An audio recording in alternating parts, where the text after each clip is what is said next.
So it is about helping and supporting the schools as well. Undoubtedly, undoubtedly, help and support is what we hear regularly from our viewers that are teachers and from head teachers as well. And one of the things that they're desperately short of is teachers themselves and teachers going into training. There were new figures that were out yesterday showed that the government has failed to reach its recruitment targets for secondary school teacher trainees for the 7th year in a row. This is a consistent failure on the standards and the figures that you've set yourselves. You're still not being able to get enough trainee teachers in to help within the education system.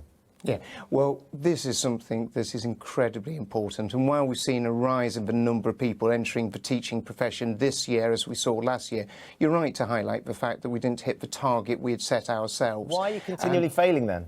So one of the areas that we've identified is we need to attract more teachers in by a higher salary. And that's why we're going to be setting a minimum starting salary of £30,000 for every teacher. We think by setting a higher starting salary, this will attract the very highest calibre graduates into the teaching profession, because you know and I know the thing that's going to have the biggest impact in terms of the outcomes for children is the quality of the teacher, what they're able to do. So once you've attracted them, the other thing that they struggle with is retention of those teachers as well, because as we consistently find, and as Ranveer highlighted for the Ofsted inspections, is the stress and the problems that teachers have to deal with doing 59-hour work weeks, having to work in their spare time, having to mark books, having to plan lessons outside of the time they're at school is just too much. And they need more support. They need more support outside of the situation that they have at schools at the minute. Well, what we've got to be doing, and it's right to highlight this, is actually reduce the amount of hours that teachers are working. And that's why we're working, and we have been working with the unions and teachers themselves to see how we reduce that workload. The last year, we've seen an average fall of 5 hours a week of the amount of workload that teachers have having to do.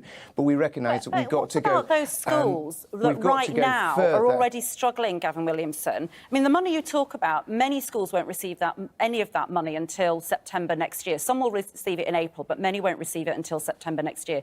There are teachers who are having to reduce the school week.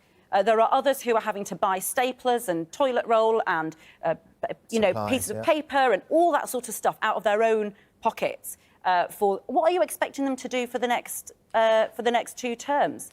So what we've always done, so most schools, 50% of schools will be receiving the increased money in the next financial year, which kicks off in April.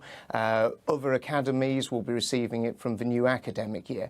But those schools who are struggling, actually at the Department for Education, we have a special unit that is there to help and support schools if they're having financial difficulties. How much money have they given to schools and actually support them in terms of supporting them in terms of their financial management. So we're always open to working with them. But what we're seeing is we're going to be seeing an increase in the amount of funding that goes to every single school. How much of that funding is going to go on giving mental health support in schools to those pupils? Because many of the teachers that talk about it, they talk about the stress because actually it's not just the teaching, it's about all the social care aspect that teachers are expected to do. Children who are coming in hungry, children who haven't got the right kit because their parents can't afford it. Aggression in the classroom. Aggression in the classroom. Well, Labour have promised to put in mental health counsellors in every single school. Wouldn't the money that you're putting into Ofsted be better off doing something similar, which would genuinely help pupils in the classroom and the teachers?